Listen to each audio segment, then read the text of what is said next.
Hey guys, welcome to the Bitcoin Fortress podcast, helping you increase your financial freedom. This is episode 61, recorded on April 23rd, 2023. This podcast is for entertainment only and is not investing advice, so please do your own homework. All right, well, we'll start with market update and outlook, and then we'll get into the Bitcoin news. And then we'll wrap it up. Lots of interesting stuff this week. And if there was a unifying theme, I would say it's this is why we Bitcoin. So here we go. With the market update, stocks finished little change Friday and on the week as investors weighed the start of quarterly earnings reports and conflicting economic data to assess whether an economic slowdown is coming.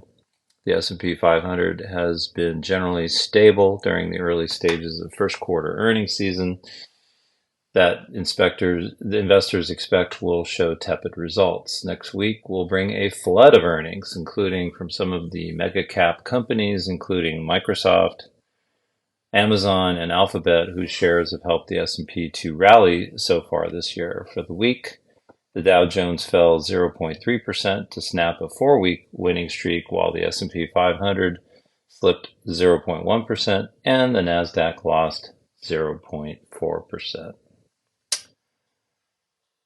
Okay, looking ahead, the earnings calendar is loaded next week with heavyweights reporting in every sector. All told, about 35% of the companies in the S&P 500 index will spill numbers next week. Some of the key reports include updates from Credit Suisse, Coca-Cola, Microsoft, Alphabet, Altria, and Amazon. While the earnings season is off to a relatively solid start, concerns over the impact of inflation, high interest rates, and a potential U.S. recession are still very much in the mix.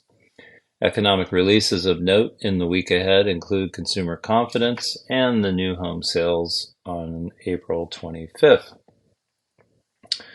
Durable goods orders on April 26th and the closely watched employment cost index on April 28th. Federal Reserve members will be out on the speaking circuit on Monday before the blackout period begins in advance of the FOMC meeting on May 2nd and 3rd. On the political front, the House may vote on a bill that would raise the U.S. debt limit for about a year and cut federal spending. All right, and jumping into the Bitcoin news, and like I said, the theme here is definitely, uh, why we Bitcoin, why we want to have an alternative money, why we want to have something that's outside the system, and is free of interference um, by political parties, governments, central banks, that sort of thing. And so, I've probably worn this one out a lot in terms of, the benefits of Bitcoin and why it's important to hold in your portfolio. But at least in my mind, it's becoming really the go-to for uh, where I hold the majority of my savings, and it's really kind of for me become like a savings account.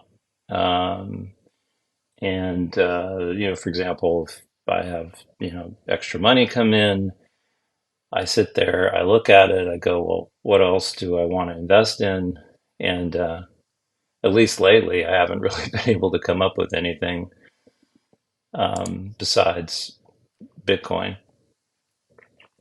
And then again, just a quick reminder about that, it is absolutely scarce, and there's really no commodity that we know of, even gold. You can still produce more gold, and there's gold in the Earth's crust, and there's also gold in space and asteroids and things of that nature. So here we have an absolutely scarce digital commodity with 21 million maximum coins at full issuance.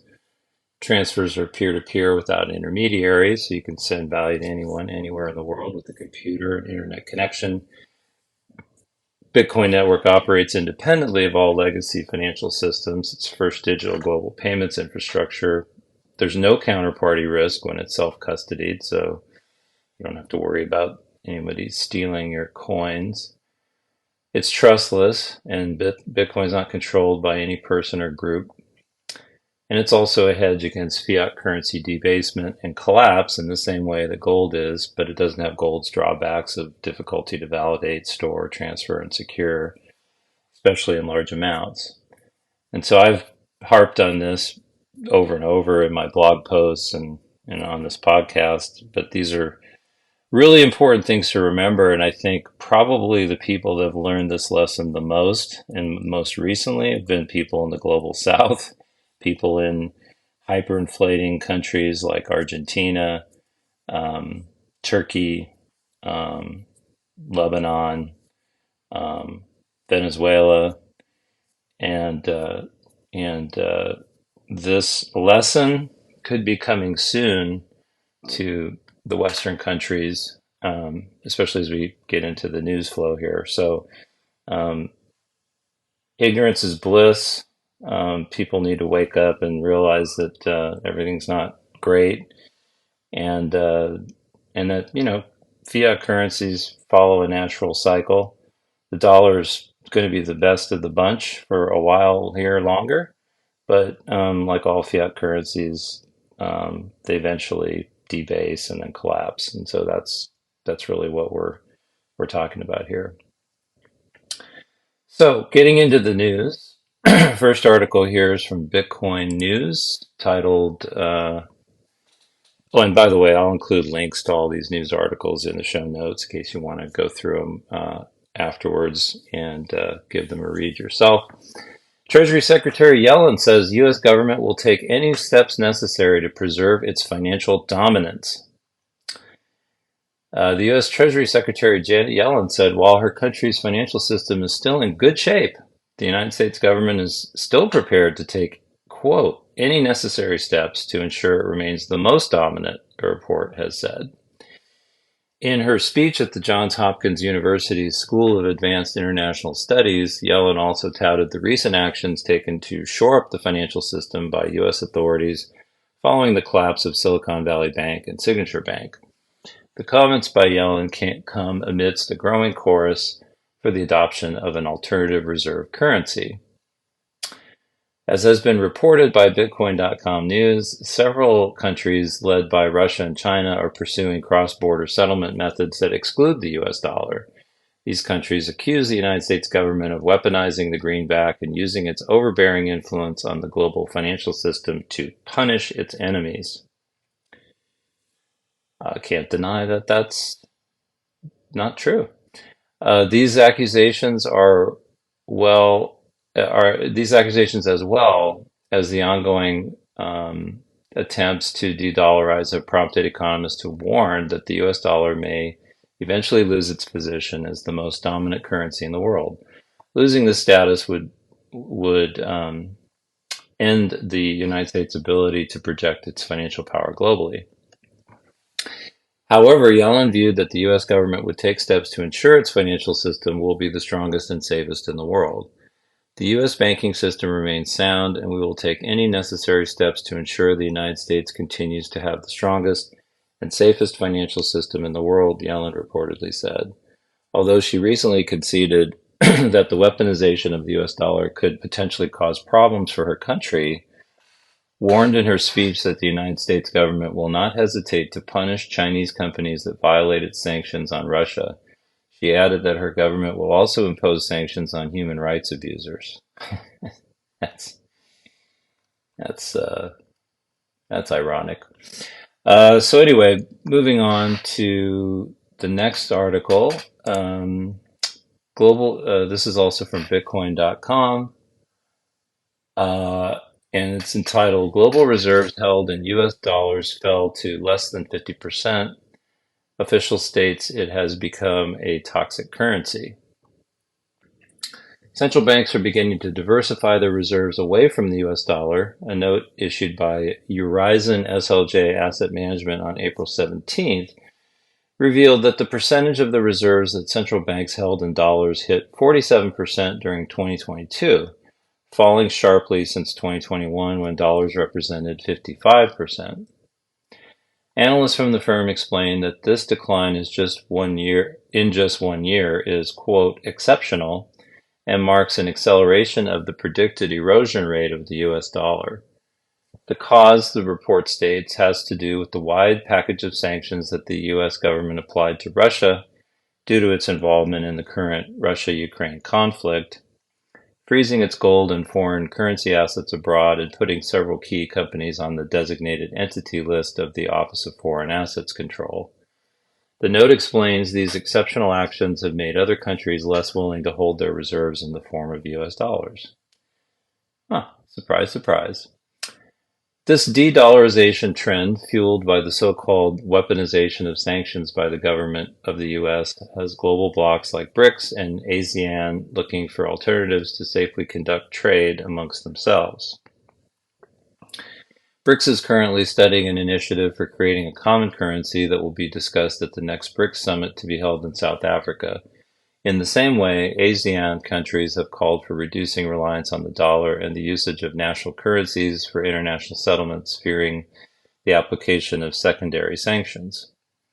On April 17th, Russian Deputy Minister of Foreign Affairs Alexander Pankin criticized this weaponization, noting that more and more countries were increasing their gold holdings. That's true, while dropping their foreign currency reserves. He stated, "These trends show that the US dollar is becoming big, strong, but still toxic for everyday operations. It's not a mainstream trend, but I believe it might become a trend."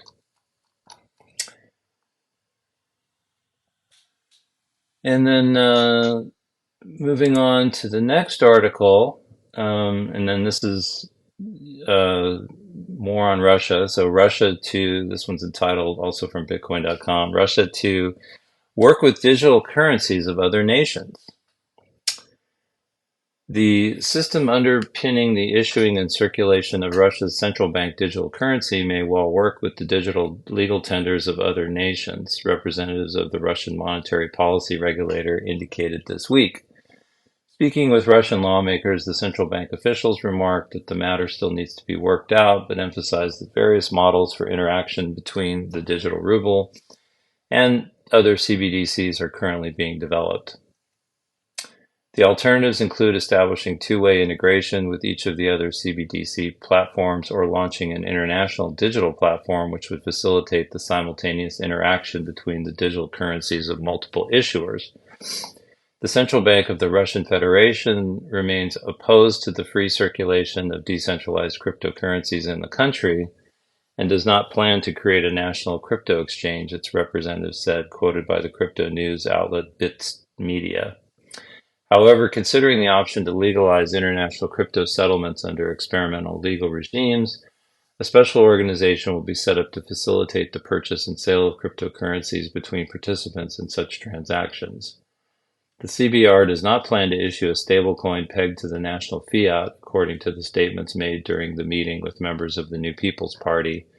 At the same time, the regulator is not against using this type of digital financial assets in cross-border payments or the trading of such coins through Russian exchanges. Pressed by Western sanctions over the war in Ukraine, Russia has been working to create alternative payment gateways with partnering nations, including Turkey. CBR Governor Elvira Nabiullina recently revealed. The top executive made it clear that the Russian central bank would also allow the experimental use of cryptocurrencies in foreign economic activities.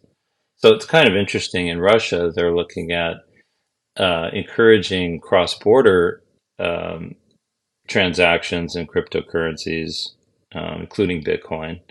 I think they're also planning on mining Bitcoin, but again, they want to only use it for international exchange, and they want to limit what their people within the country can use to, the local currency, the ruble, or the central bank digital currency version of the ruble, much like China is doing with their yuan CBDC. And again, that's that's to allow the state to have total control over what you buy and to be able to see what you are doing, right? It's all really ultimately about surveillance. Um, and that's the big fear about central bank digital currencies. Bitcoin can still exist in an authoritarian regime as it does today, um, and you can transact in it, you can save in it as long as you can still buy it, and and uh, even if it's banned, there's plenty of black market, and different ways that you can buy Bitcoin. You might be paying a huge premium for it, but you can get it in these countries, and you can continue to save your money in it, regardless of what the regime is trying to do. So again, why we Bitcoin? Next article, also from Bitcoin.com. They're on a roll this week. They had a lot of interesting articles, I thought, when I went through the news. This one here is Economist. I love Peter Schiff. I don't like Peter Schiff's position on Bitcoin, of course. I think I've talked about this before, but uh, he's pretty much on point with a lot of other things. So Economist Peter Schiff warns that, quote, the death blow is coming for US dollar to lose reserve currency status. Economist and Goldbug Peter Schiff explained that a death blow is coming for the US dollar as a global reserve currency in a recent interview with Commodity Culture, which he shared this week. Regarding whether de-dollarization is happening and whether it's a real threat to the US dollar's global reserve currency status, Schiff said, the only thing that's surprising about the dollar's reserve status is that it still has it.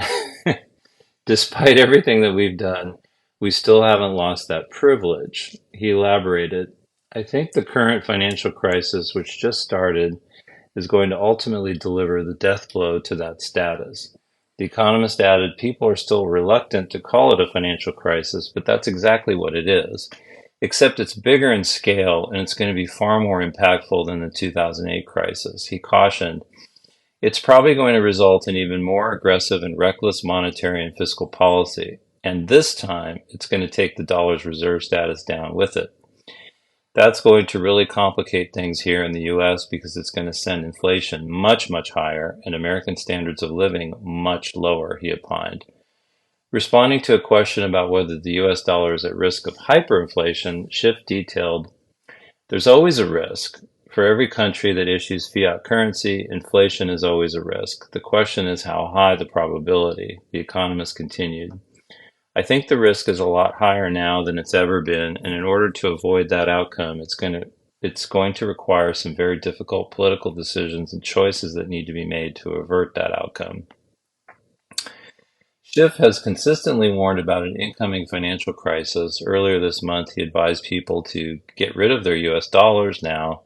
Last month, he warned of the biggest economic disaster in US history. Okay, and the next article, also from Bitcoin.com, I thought this was kind of interesting because, again, when you look at the, other countries, Russia, China, the BRICS, ASEAN, looking for dollar alternatives, uh, and then you look inside the United States, and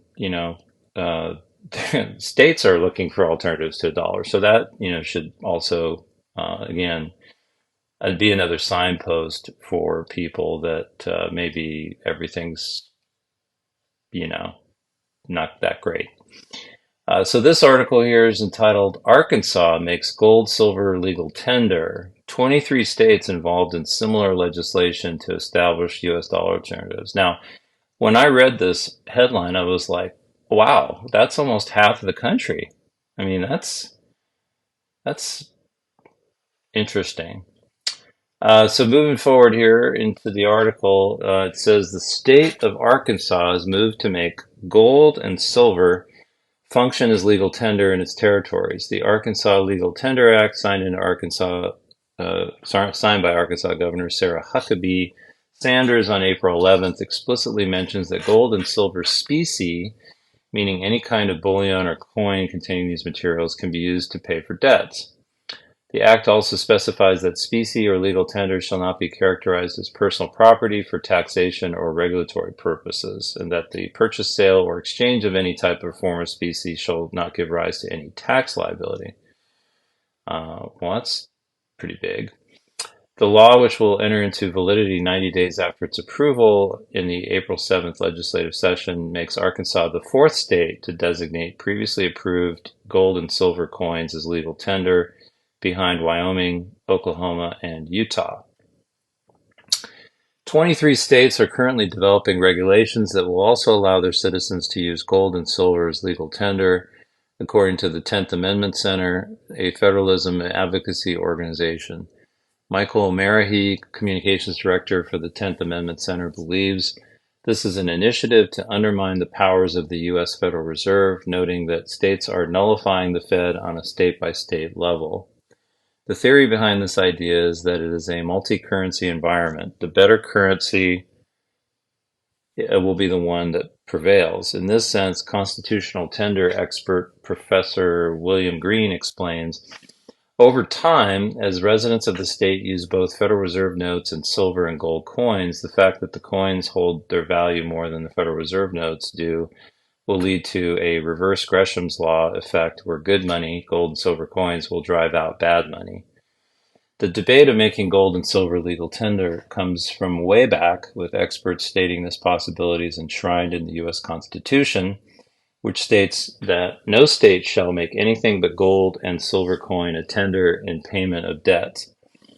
Market analysts like Peter Schiff have predicted that a bull market for gold is coming, saying it will be spectacular. And I would agree. I think as long as this type of thing is moving forward, that obviously is very bullish for gold and silver, which are hard money. But I do, as I've mentioned before, think Bitcoin is superior in many, many ways. But, as someone that's pretty risk averse, I like to be diversified. So I own a little bit of gold and silver too. And I do think gold bugs and silver bugs and Bitcoiners all have an awful lot in common in terms of their views of the world, of sound money and things of that nature. So now we have this other article here. This one is from Bitcoin magazine, and this was published on April 21st. And this is, and this I thought was also interesting. North Carolina House introduces bill that would prohibit payment to the state in Bitcoin. So it goes on to say, the General Assembly of North Carolina has introduced a bill that would ban the usage of Bitcoin as payment to the state or state agencies.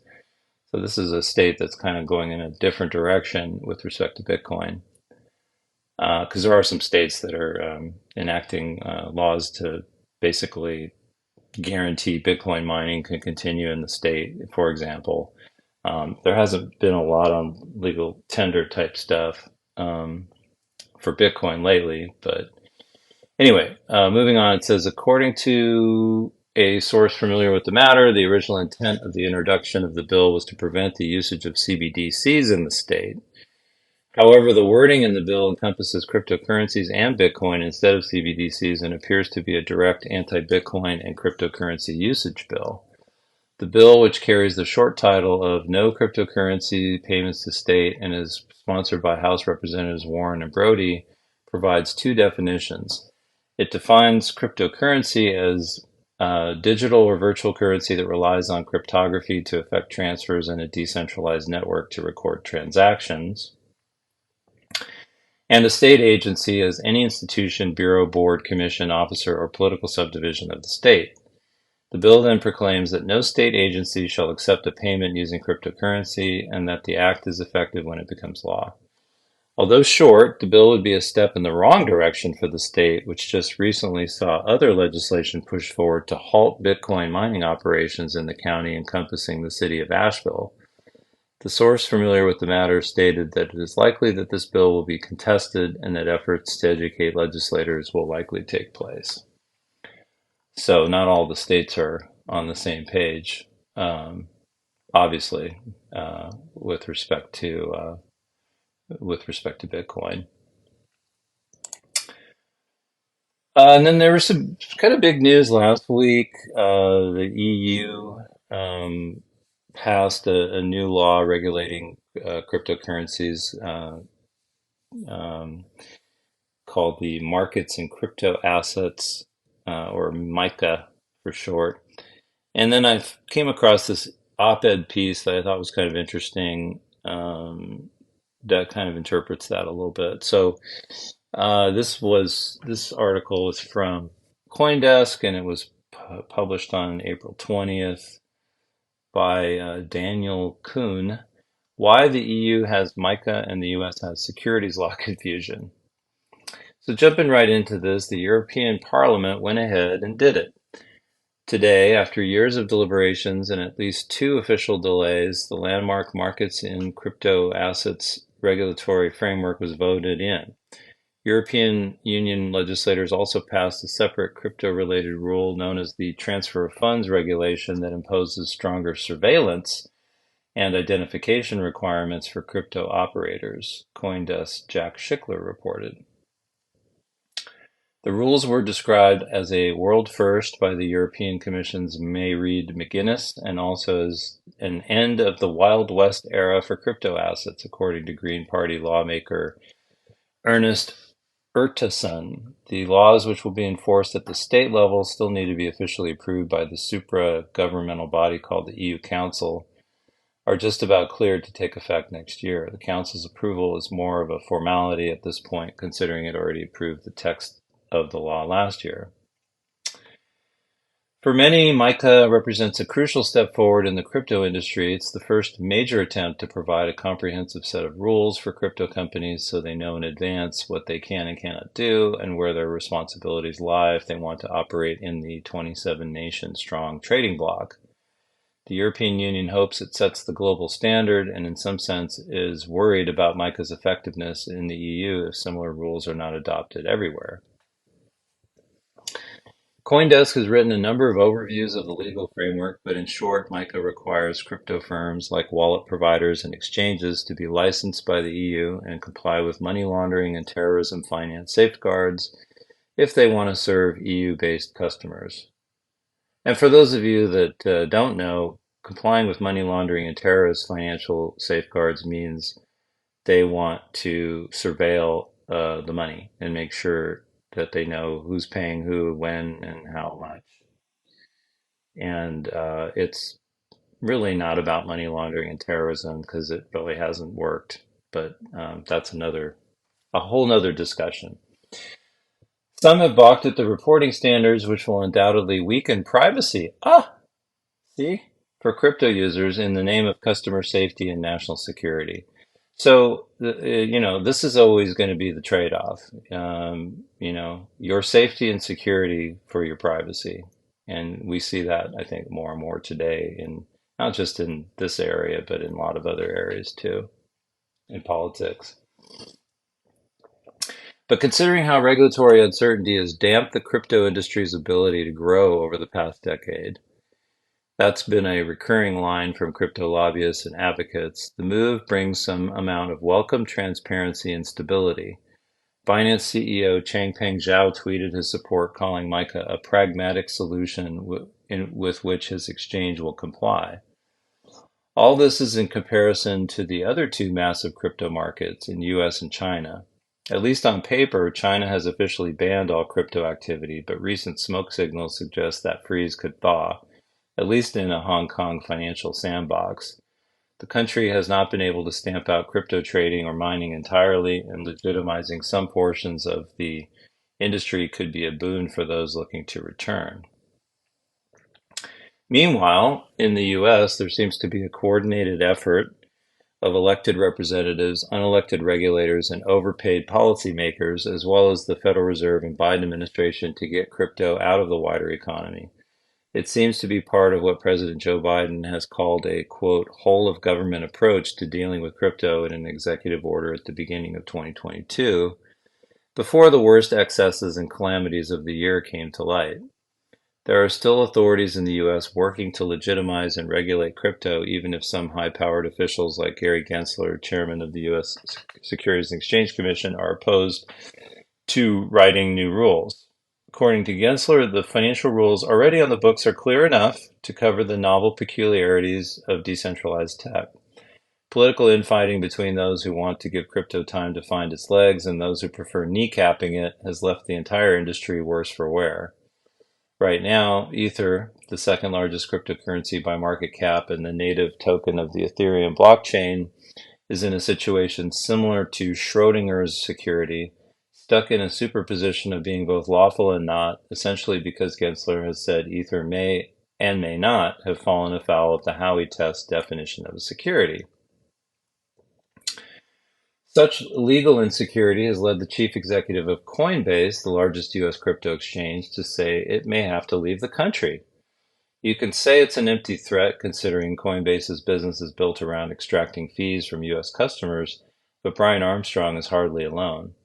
In all fairness, Gensler is calling for common sense oversight of increasingly powerful financial rails, boil down what he wants for exchanges to register with the SEC and bulk up their customer identification systems, and I'm sure it's not too far off from the EU's new standards. Of course, the difference between the EU and the US is that one took a whole of government approach to dealing with crypto, while the other merely says it will. So very interesting take on this. I would tend to agree. I think on the one hand, you need to have regulation in order for institutions and others to adopt, but you know, on the anarchist side of the ledger, you don't really need anybody's permission to use Bitcoin, and that's never going to change. They can control on-ramps and off-ramps, make it hard for you to buy and sell Bitcoin into fiat currencies, but you know, the world is a big place, and there's always going to be somebody that's going to be willing to help you, I guess, for a fee, of course. And that's why I think also it's important that, you know, as Bitcoin gets adopted, that we develop an ecosystem within Bitcoin and the Lightning Network and Nostr to be able to transact directly, you know, for goods and services in Bitcoin.